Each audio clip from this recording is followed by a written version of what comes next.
alguns filmes precisam de certo tempo para serem chamados de clássicos. Partindo desse pressuposto, que tal 32 anos?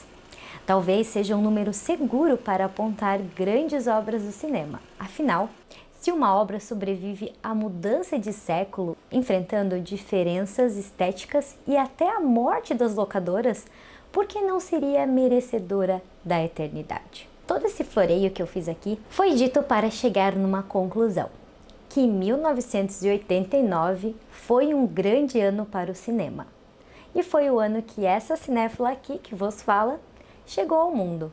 Hoje, 5 de abril de 2021, quando completo 32 anos, eu resolvi revisitar o ano de 89 que foi tão importante. Vamos relembrar aqui então nessa mini lista 5 filmes incríveis de 89.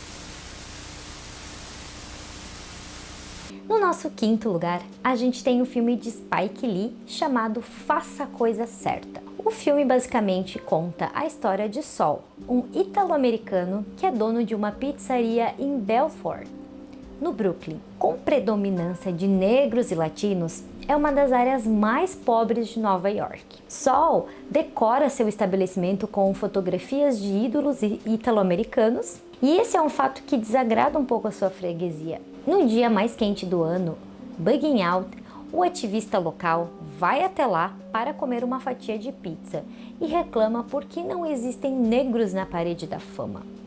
Esse incidente trivial é o ponto de partida para um efeito dominó que não vai acabar bem.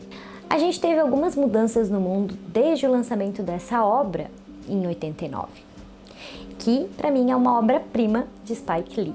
A gente percorreu os anos com alguns poucos avanços na desigualdade racial, principalmente nos Estados Unidos, onde finalmente um negro se tornou presidente e foi reeleito. Isso é muito legal.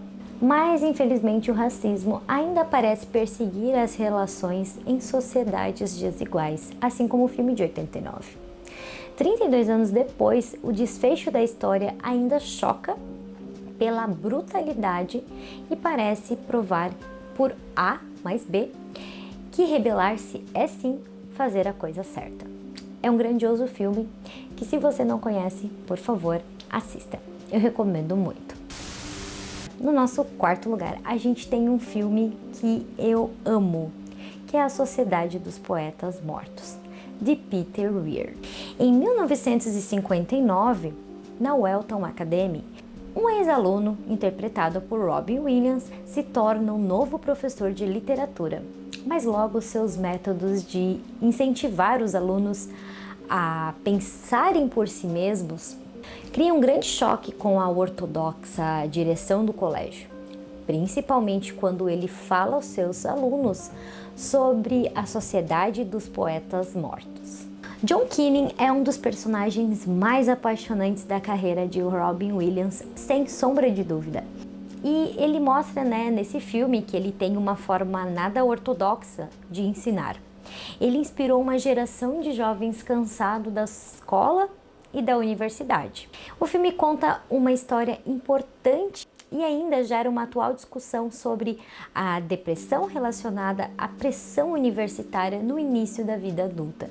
É um filme que, mesmo tendo 32 anos, ele continua sendo absolutamente pontual nos dias de hoje.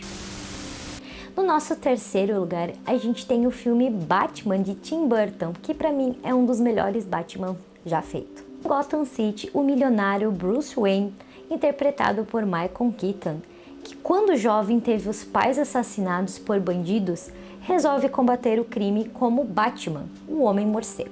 Mas chega o dia em que o vilão Coringa, interpretado pelo Jack Nicholson, que é muito maravilhoso também, decide dominar a cidade e se tornar um grande desafio para o super-herói. Um dos filmes essenciais do Homem-Morcego e provavelmente o mais estiloso deles. Com Jack Nicholson inspirador, a obra mostra um Tim Burton mais comedido e perfeitamente adaptado ao mundo sombrio, onde o super-herói combate crime. Com poucos excessos aqui, a obra também funciona muito bem como retrato da transição visual do cinema dos anos 80 para os anos 90. É um excelente filme e por isso que aqui ele ocupa o nosso terceiro lugar.